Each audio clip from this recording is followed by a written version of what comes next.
So good morning guys और आपके क्रिक exam channel में आप सभी का स्वागत है। तो आज के इस वीडियो में 14 नवंबर के इंपॉर्टेंट करंट अफेयर्स को हम लोग कवर करेंगे। अच्छा, उससे पहले wish you very happy Diwali to you all. आप सभी को दीपावली की हार्दिक शुभकामनाएं। तो चलिए आज के इंपॉर्टेंट करंट अफेयर्स को हम लोग स्टार्ट करते हैं। तो पहला प्रश्न आपसे पूछा जा रहा है, हाल ही में वर्ल्ड काइंडनेस डे ये कब मनाया गया? विश्व दयालुता दिवस। तो आंसर होगा 13 नवंबर को। हर साल इसे 13 नवंबर को ही मनाया जाता है।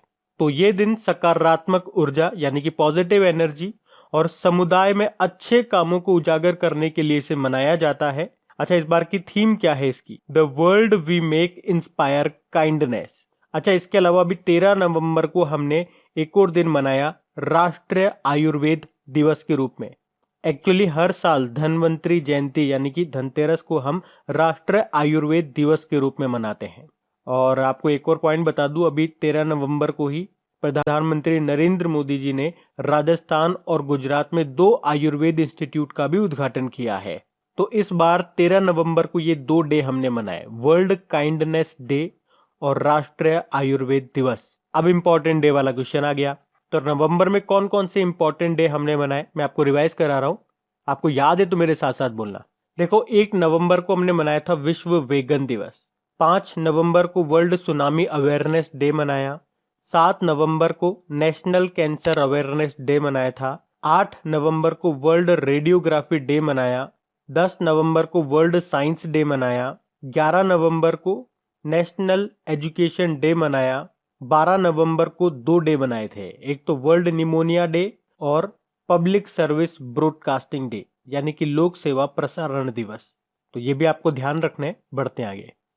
फिर अगला प्रश्न है, हाल ही में कवि गीतकार गुलजार के जीवन पर प्रकाशित पुस्तक का नाम क्या है? तो आंसर होगा बोस्कियाना। तो जाने माने भारतीय कवि गीतकार हैं ये गुलजार, और उन्हीं के जीवन पर लिखी गई है ये पुस्तक जिसका नाम है बोस्कियाना। तो इस बुक को राधा कृष्ण प्रकाशन के द्वारा प्रकाशित किया गया है।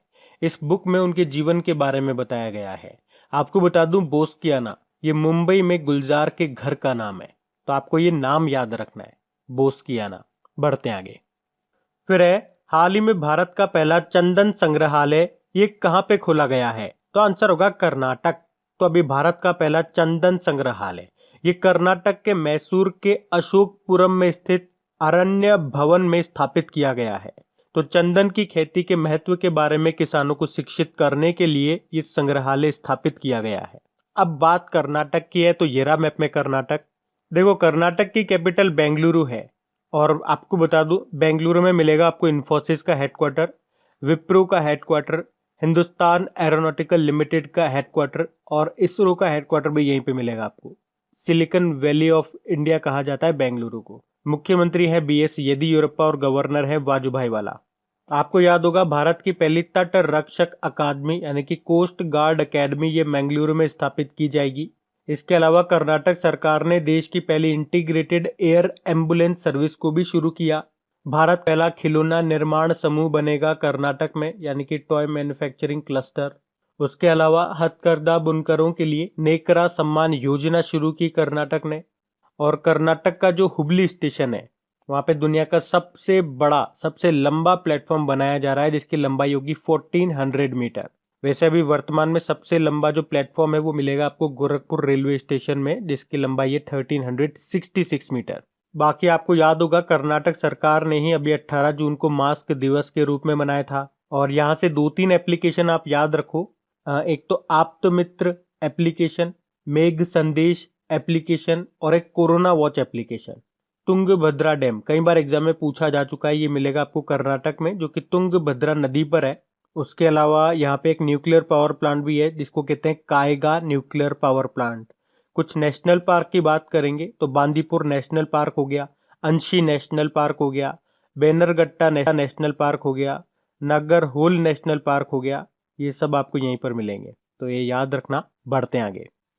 और गाइज, अगर वीडियो आपको अच्छा लग रहा है तो प्लीज इसे लाइक करते हुए चलना। देखिए आप लोगों ने अभी लाइक किया है या नहीं किया है। नहीं किया है तो अभी इसको लाइक कर दीजिए, लास्ट तक आप लोग भूल जाओगे मैं कह रहा हूँ। और हाँ, इसे शेयर भी जरूर कर देना अपने दोस्तों के साथ में। और अगर आप में से कोई स्टूडेंट इस चैनल को फर्स्ट टाइम देख रहा है तो आप इस चैनल को सब्सक्राइब कर सकते हैं। सब्सक्राइब करने के बाद में पास में बेल आइकन को जरूर प्रेस कीजिएगा ताकि आगे के आपको नोटिफिकेशन मिलते रहें, ताकि आपसे कोई भी वीडियो मिस न हो। बेल आइकन को प्रेस करना जरूरी है। चलिए बढ़ते हैं आगे। फिर है अभिनेता सोनू सूद की आत्मकथा बायोग्राफी का नाम क्या है, जिसे दिसंबर 2020 में रिलीज किया जाएगा? तो आंसर होगा आई एम नो मसीहा। तो एक्टर, प्रोड्यूसर और समाज सेवी सोनू सूद, इनकी बायोग्राफी को अभी दिसंबर 2020 में रिलीज किया जाएगा, जिसका नाम है आई एम नो मसीहा। और इस बुक के सहलेखक को राइटर हैं मीना अय्यर। तो इस बुक में कोविड-19 महामारी के दौरान जो सोनू सूद ने कार्य किए थे, उनके अनुभवों को साझा किया जाएगा इस बुक में। अच्छा, सोनू सूद अभी आपको याद होगा, ये एसर इंडिया, एसर के जो लैपटॉप वगैरह आते हैं उसके ब्रांड एम्बेसडर बने थे ये। तो इनकी बायोग्राफी का नाम याद रखना है आपको, आई एम नो मसीहा। बढ़ते हैं आगे। फिर है हाल ही में किस राज्य के मुख्यमंत्री ने प्रोजेक्ट एयर केयर शुरू किया है? तो आंसर होगा हरियाणा। तो अभी हरियाणा के जो मुख्यमंत्री हैं मनोहर लाल खट्टर, उन्होंने गुड़गांव में बढ़ते वायु प्रदूषण से निपटने के लिए प्रोजेक्ट एयर केयर को शुरू किया है। अब इसमें होगा क्या? तो इसमें एयर क्वालिटी में सुधार करने के लिए 65 wing augmentation air purifying unit को गुड़गांव के हाई एयर क्वालिटी इंडेक्स वाले क्षेत्रों में स्थापित किया जाएगा। तो आपको सिंपल सा याद रखना है, अभी किस राज्य के मुख्यमंत्री ने प्रोजेक्ट एयर केयर को शुरू किया? तो हरियाणा। अब बात हरियाणा की है तो ये रहा मैप में हरियाणा। देखो, इसकी कैपिटल चंडीगढ़ है। मुख्यमंत्री हो गए मनोहर लाल खट्टर और गवर्नर है सत्यदेव नारायण आर्य। अभी कुछ दिन पहले ही हमने पढ़ा था, जो एनीमिया मुक्त भारत इंडेक्स 2020 आया था, उसमें टॉप पर आता हरियाणा। और हरियाणा सरकार ने अभी मोबाइल वाटर टेस्टिंग लैब भी लॉन्च की थी। उसके अलावा हरियाणा सरकार ने ग्राम दर्शन पोर्टल भी शुरू किया था। और हरियाणा सरकार ने 75% प्राइवेट जॉब्स को रिजर्व भी कर लिया है। उसके अलावा हरियाणा सरकार ने अभी एजुकेशनल चैट बॉट लॉन्च किया था, किस नाम से? आपका मित्र नाम से। उसके अलावा हरियाणा सरकार ने लड़कियों और महिलाओं के लिए महिला व किशोरी सम्मान योजना और मुख्यमंत्री दूध उपहार योजना को भी शुरू किया था। परिवार पहचान पत्र योजना भी शुरू की थी। और याद रखना, हरियाणा में दुनिया की पहली डबल स्टेक कंटेनर सुरंग भी बन रही है। और सबसे इंपॉर्टेंट पॉइंट, अगले साल 2021 में जो आपके खेलो इंडिया यूथ गेम्स होंगे वो हरियाणा में होंगे, हरियाणा के पंचकुला में, जो कि इसका चौथा एडिशन होगा। बाकी छात्रों के लिए संपर्क बैठक मोबाइल एप्लीकेशन भी लॉन्च की थी हरियाणा सरकार ने। हेल्प मी मोबाइल एप्लीकेशन भी लॉन्च की थी। एक मुख्यमंत्री परिवार समृद्धि योजना भी शुरू की थी। और हरियाणा में जो अंबाला सिटी बस स्टैंड है उसका नाम स्वराज जी के नाम पे रखा गया था। तो इतने पॉइंट्स आपको यहाँ से याद रखने। बाकी अगर कुछ और नृत्य अगर मैं आपको यहाँ से बताऊं तो याद रखो, धमाल नृत्य है यहाँ का, गुग्गा नृत्य हो गया, खोरिया नृत्य हो गया, लूर हो गया, और एक फाग नृत्य भी है हरियाणा का। बढ़ते आगे। फिर है हाल ही में किस राज्य या यूनियन टेरिटरी ने कोविड-19 मरीजों को मुफ्त ई वाहन सेवा प्रदान करने के लिए जीवन सेवा एप्लीकेशन को लॉन्च किया? तो आंसर होगा दिल्ली। तो अभी दिल्ली के जो स्वास्थ्य मंत्री हैं सत्येंद्र जैन, उन्होंने जीवन सेवा एप्लीकेशन को लॉन्च किया है, जिसके जरिए होम आइसोलेशन में रह रहे कोविड-19 के मरीज स्वास्थ्य केंद्र जाने के लिए मुफ्त ई वाहन को बुक कर सके इस एप्लीकेशन की मदद से। तो याद रखना है, जीवन सेवा एप्लीकेशन को लॉन्च किया अभी दिल्ली में कोविड-19 मरीजों को मुफ्त ई वाहन सर्विस प्रोवाइड करने के लिए। देखो, अगर दिल्ली की हम बात करते हैं तो मुख्यमंत्री आप जानते ही हो अरविंद केजरीवाल है, लेफ्टिनेंट गवर्नर है अनिल बैजल। अभी आपको याद होगा कि ट्री ट्रांसप्लांटेशन पॉलिसी को लागू करने वाला पहला प्रदेश बना दिल्ली। वहीं दिल्ली सरकार ने अभी रेड लाइट ऑन गाड़ी ऑफ अभियान शुरू किया था। और केवीआईसी यानी कि खादी व ग्रामोद्योग आयोग ने दिल्ली में अपना पहला फुटवेयर प्रशिक्षण केंद्र भी शुरू किया। उसके अलावा आपको याद होगा दिल्ली सरकार ने एक्सेस कोरोना एप्लीकेशन को लॉन्च किया था लॉकडाउन के समय डोर टू डोर सर्वे के लिए। उसके अलावा ऑपरेशन शील्ड शुरू किया था। 5T प्लान लॉन्च किया था कोविड-19 के फैलाव को रोकने के लिए। और दिल्ली में ही देश का पहला प्लाज्मा बैंक भी बन रहा है। उसके अलावा पौधे लगाओ पर्यावरण बचाओ अभियान भी शुरू किया था। और आपको याद होगा दिल्ली के जो डेप्यूटी सीएम है मनीष सिसोदिया, उन्होंने लीड नाम से एक ई पोर्टल लॉन्च किया था ताकि स्टूडेंट्स को ऑनलाइन ही शिक्षण सामग्री एजुकेशन मटेरियल मिल सके। तो ये पॉइंट भी ध्यान रखना। बढ़ते आगे। फिर है हाल ही में किस राज्य सरकार ने मिशन रोजगार अभियान शुरू किया? तो आंसर होगा उत्तर प्रदेश। तो अभी उत्तर प्रदेश सरकार ने बेरोजगार युवाओं को नौकरी दिलाने, रोजगार दिलाने के उद्देश्य से ये मिशन रोजगार अभियान को शुरू किया है और नवंबर 2020 से मार्च 2021 तक उत्तर प्रदेश के 50 लाख युवाओं को एम्प्लॉयमेंट देने का लक्ष्य भी रखा है। और ये जो रोजगार दिया जाएगा ये मनरेगा के अलावा दिया जाएगा। तो मिशन रोजगार अभियान शुरू किया भी उत्तर प्रदेश सरकार ने। तो ये रहा मैप में उत्तर प्रदेश। देखो उत्तर प्रदेश की कैपिटल लखनऊ है और लखनऊ किस नदी के किनारे स्थित है? तो गोमती नदी के किनारे। मुख्यमंत्री हो गए योगी आदित्यनाथ और गवर्नर है आनंदीबेन पटेल, जो कि अब मध्य प्रदेश की भी गवर्नर है। अभी आपको याद होगा उत्तर प्रदेश की गवर्नर ने ही बाय बाय कोरोना नाम से एक बुक को रिलीज किया था, जिसे किसने लिखा है? डॉक्टर प्रदीप श्रीवास्तव ने। और उत्तर प्रदेश के गवर्नर ने ही महिलाओं की सुरक्षा के लिए सेफ सिटी प्रोजेक्ट भी शुरू किया था। उसके अलावा उत्तर प्रदेश डिजिटल लाइब्रेरी भी शुरू करेगा और पुलिस स्टेशन से याद रखो उत्तर प्रदेश हर जिले में मानव तस्करी विरोधी पुलिस स्टेशन भी खोलेगा। उसके अलावा अभी प्रधानमंत्री स्वनिधि योजना के तहत ऋण देने के मामले में पहली रैंक हासिल की उत्तर प्रदेश ने। और अभी 2019 में सबसे ज्यादा घरेलू पर्यटक दर्ज किए गए उत्तर प्रदेश में ही।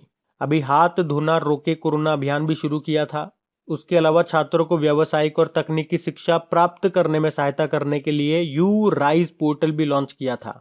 उसके अलावा यौन अपराधों के मामलों में महिलाओं के खिलाफ अपराध की जांच करने के लिए ऑपरेशन दुराचारी शुरू किया। और उत्तर प्रदेश ने गौतम बुद्ध नगर में देश की सबसे बड़ी फिल्म सिटी बनाने की भी घोषणा की है। और अभी आपको याद होगा यहाँ पे जो मंडुआडीह रेलवे स्टेशन है उसका नाम बदलकर बनारस रेलवे स्टेशन कर दिया गया। नौगढ़ रेलवे स्टेशन का नाम बदल करके सिद्धार्थ नगर रेलवे स्टेशन कर दिया गया था। इलाहाबाद रेलवे स्टेशन का नाम बदलकर प्रयागराज रेलवे स्टेशन करा गया था। और मुगल सराय रेलवे स्टेशन का नाम बदलकर पंडित दीनदयाल रेलवे स्टेशन करा गया था। और बाल मजदूरों को शिक्षित करने के लिए कौन सी योजना शुरू की थी? बाल श्रमिक विद्या योजना। तो कम से कम इतने पॉइंट्स जो अभी लेटेस्ट करंट अफेयर्स में थे वो आप याद रखें उत्तर प्रदेश से। बढ़ते हैं हम आगे। फिर है हाल ही में कार्यवाहक अमेरिकी रक्षा सचिव क्रिस मिलर का नया चीफ ऑफ स्टाफ किसे चुना गया? तो आंसर होगा काश पटेल को। तो अभी भारतीय अमेरिकी काश पटेल को कार्यवाहक अमेरिकी रक्षा सचिव क्रिस मिलर का नया चीफ ऑफ स्टाफ चुना गया है। एक्चुअली अभी डोनाल्ड ट्रंप ने रक्षा सचिव मार्क एस्पर को पद से हटा करके क्रिस मिलर को कार्यवाहक सचिव नियुक्त किया और उन्हीं का चीफ ऑफ स्टाफ चुना गया है भारतीय अमेरिकी काश पटेल को। देखो काश पटेल के नाम से वैसे इनको जाना जाता है, लेकिन इनका एक्चुअल नाम है कश्यप प्रमोद पटेल। बाकी ए जगन मोहन राव अभी हैंडबॉल फेडरेशन ऑफ इंडिया के अध्यक्ष बने। राजीव जलोटा आप जानते ही हो मुंबई पोर्ट के अध्यक्ष बने ये। और ए के गुप्ता ओएनजीसी विदेश लिमिटेड के अध्यक्ष बने। बढ़ते आगे। फिर है हाल ही में अंतरराज्य प्रवासी नीति सूचकांक में कौन टॉप पे रहा? तो आंसर होगा केरल। तो ये सूचकांक ये बताता है, ये इंडेक्स ये बताता है कि प्रवासी श्रमिकों को आकर्षित करने के मामले में कौन सा राज्य किस स्थान पर है। तो इसमें केरल टॉप पर है। अब केरल टॉप पर है तो ये रहा मैप में केरल। केरल की कैपिटल तिरुअनंतपुरम है। मुख्यमंत्री हो गए पिनाराई विजयन और गवर्नर है आरिफ मोहम्मद खान। और यहाँ के चीफ जस्टिस कौन है? एस मणिकुमार है। बाकी अभी केरल सरकार ने परिवर्तनम योजना को शुरू किया और केरल के तिरुअनंतपुरम के कोट्टूर में जो हाथी पुनर्वास केंद्र है वो दुनिया में हाथियों के लिए सबसे बड़ा देखभाल केंद्र और उपचार केंद्र बनने के लिए तैयार है। अभी केरल के टूरिज्म ने वर्ल्ड ट्रेवल मार्ट लंदन पुरस्कार जीता। उसके अलावा देश की पहली सौर ऊर्जा से चलने वाली मिनी ट्रेन का उद्घाटन किया केरल के मुख्यमंत्री ने। और आपको याद होगा पब्लिक अफेयर्स सेंटर के रिपोर्ट के अनुसार बड़े राज्यों में केरल को देश में सर्वश्रेष्ठ शासित राज्य का दर्जा मिला है, जबकि छोटे राज्यों में गोवा को और यूनियन टेरिटरीज में चंडीगढ़ को। और यहाँ की पहली महिला जो चीफ जस्टिस थी उनका निधन हो गया, जिनका नाम था के उषा। और के शैलजा मैं आपको बताता हूँ हमेशा यहाँ की स्वास्थ्य मंत्री हैं, वो भी याद रखो। उसके अलावा सब्जियों के लिए न्यूनतम कीमत तय करने वाला देश का पहला राज्य यही है केरल। और केरल पूरी तरह से डिजिटल हाईटेक क्लासरूम वाला देश का पहला राज्य भी है। अभी आपको याद होगा केरल को इंडिया टुडे हेल्थ गिरी पुरस्कार भी मिला था। और केरल पर्यटन ने अपने ह्यूमन बाय नेचर अभियान के लिए प्रतिष्ठित पेटा ग्रैंड अवार्ड 2020 भी जीता। और जो नेशनल स्टैटिस्टिक ऑफिस की रिपोर्ट आई थी, साक्षरता रिपोर्ट आई थी, उसमें भी टॉप पे रहा केरल 96.2 परसेंटाइल साक्षरता के साथ में। और state of young child in India की रिपोर्ट में भी केरल टॉप पे रहा था। बाकी आपको यहाँ पे इडुक्की डैम मिलेगा, नैयार डैम मिलेगा, बाणासुर सागर डैम आपको यहाँ पे मिलेगा। और भारत की पहली सौर ऊर्जा संचालित नौका का नाम है आदित्य, जिसने अभी गुस्टेव ट्रोवे अवार्ड भी जीता था। बढ़ते आगे। फिर हाल ही में प्रधानमंत्री कुसुम योजना का विस्तार किस वर्ष तक कर दिया गया? तो आंसर होगा 2022। तो कुसुम योजना ये बेसिकली किसानों के लिए है। और क्या होता है इसमें? तो इसमें किसान अपनी जमीन पर सोलर पंप लगा करके अपने खेतों की सिंचाई करते हैं। और इस योजना के अंतर्गत केंद्र सरकार का लक्ष्य है कि देश भर में सिंचाई के काम में लिए जाने वाले सभी डीजल और बिजली से चलने वाले पंपों को सोलर ऊर्जा, सौर एनर्जी से चलाया जाए, मतलब सोलर सिस्टम लगा करके। तो अभी इस योजना का विस्तार 2022 तक कर दिया गया है और 2022 तक 30.8 गीगावाट की सोलर एनर्जी प्राप्त करने का लक्ष्य भी रखा है। तो ये आपको ध्यान रखना है। बढ़ते आगे। फिर है स्कूबी डू के सह निर्माता का नाम बताइए जिनका अभी निधन हो गया। तो आंसर होगा कैन स्पियर्स। तो स्कूबी डू ये कार्टून कैरेक्टर है, आपने देखा होगा स्कूबी डूबी डू, जिसके ये सह निर्माता थे जिनका भी निधन हो गया। इनका नाम था कैन स्पियर्स। अच्छा, शायद आप लोग सोच रहे होंगे कि ये प्रश्न तो हम ऑलरेडी पहले भी पढ़ चुके हैं। तो देखो, मैं आपकी जानकारी के लिए बता दूं, स्कूबी डू के एक और सह निर्माता थे जिनका नाम था जो रूबी, जिनका भी कुछ समय पहले अगस्त में निधन हुआ था। तब भी हमने इस तरह का प्रश्न पढ़ा था। तो जो रूबी और ये कैन स्पियर्स, इन्होंने मिल करके इसे बनाया था और अब दोनों की मृत्यु हो चुकी है। बढ़ते हैं। फिर है हाल ही में मूडीज ने वर्ष 2020 के लिए भारत की जीडीपी ग्रोथ रेट कितना रहने का अनुमान लगाया? तो आंसर होगा माइनस का 8.9%। तो फिर रेटिंग एजेंसी मूडीज ने वर्ष 2020 के लिए भारत की जीडीपी माइनस का 8.9% रहने का अनुमान लगाया है। इससे पहले इसने माइनस का 9.6 परसेंटाइल कहा था। अच्छा, 2020 के लिए तो माइनस का 8.9% का है और 2021 के लिए माइनस का 8.6% रहने का अनुमान लगाया है। तो अब बात करेंगे कल के वीडियो में पूछे गए प्रश्न के उत्तर की। तो कल के वीडियो में आपसे पूछा गया था कि दुनिया के सबसे कम उम्र के कंप्यूटर प्रोग्रामर कौन बन गए? तो आंसर होगा अरहम ओम तलसानिया। आप सभी ने प्रश्न का बिल्कुल सही उत्तर दिया है। और गाइस, अगर वीडियो अच्छा लगा हो, पसंद आया है, तो इसे लाइक जरूर कीजिएगा और अपने दोस्तों के साथ में इसको शेयर करना मत भूलिए। इस वीडियो के लिंक को शेयर कीजिए अपने दोस्तों के साथ में, अपने सभी व्हाट्सएप ग्रुप में, फेसबुक ग्रुप में, जहां पर भी आप इसे शेयर कर सकते हैं। और सपोर्ट कीजिए प्लीज। और लास्ट में एक बार फिर से आप सभी को wish you very happy Diwali. तो गाइज, इन सभी क्वेश्चंस का क्विज बना करके मैंने एप्लीकेशन पे अपलोड कर दिया है। तो अगर आपने वीडियो बिल्कुल ध्यान से देख लिया है तो वहां जाइए और इन सभी क्वेश्चंस का आप प्रैक्टिस लगा लीजिए, ताकि ये सारे क्वेश्चंस आपको अच्छी तरीके से याद हो जाए। और जो नए स्टूडेंट इसे पहली बार देख रहे हैं, आपको बता दूं कि क्विज में अब रैंकिंग फीचर भी ऐड हो चुका है। तो अगर आप कम समय में ज्यादा से ज्यादा क्वेश्चन राइट करते हो तो आपका नाम आपके फोटो के साथ टॉप 10 स्टूडेंट्स में आपको दिखाई देगा। आपको ही नहीं, जितने भी लोग क्विज लगाएंगे उन सबको दिखाई देगा। कुछ इस तरीके से, ताकि आपको भी एक अंदर से मोटिवेशन मिल सके कि आपको भी यहां तक पहुंचना है, ताकि सब लोग आपको टॉप 10 में देख सकें। और वैसे भी आप तो आपके इन करंट अफेयर्स का रिवीजन करवाने के लिए मैं इसका ऑडियो भी तैयार कर रहा हूं। तो दिन में 4 से 5 मिनट निकाल करके वो आप ऑडियो सुन लीजिए, ताकि आपका इन करंट अफेयर्स का फिर से रिवीजन हो जाए। क्योंकि आपको पता है चीजों को पढ़ना इंपॉर्टेंट है, लेकिन समय समय पर उनका रिवीजन करना बहुत ज्यादा जरूरी है। रिवीजन नहीं करोगे तो वो सारी चीजें आप भूल जाओगे। तो आप ही के लिए मैं इसका रिवीजन ऑडियो तैयार कर रहा हूं। तो उस ऑडियो का लिंक मैंने नीचे डिस्क्रिप्शन में दे दिया है, वहां जाकर के आप मुझे फॉलो कर लीजिए। और फॉलो करने के बाद में पास में जो बेल आइकन आएगा आप उसे जरूर दबा लेना, ताकि जब भी मैं ऑडियो अपलोड करूं उसका नोटिफिकेशन आपको मिल सके। और एप्लीकेशन अगर अभी तक आपने डाउनलोड नहीं किए तो उसका लिंक भी आपको नीचे मिल जाएगा। वहीं पे आपको क्विज, वीडियो, पीडीएफ सब मिल जाएंगे। तो इस प्रश्न का उत्तर आता है तो कमेंट बॉक्स में जरूर टाइप करिए। चलिए अब मिलते हैं करंट अफेयर्स के रिवीजन वीडियो में। Thank you guys.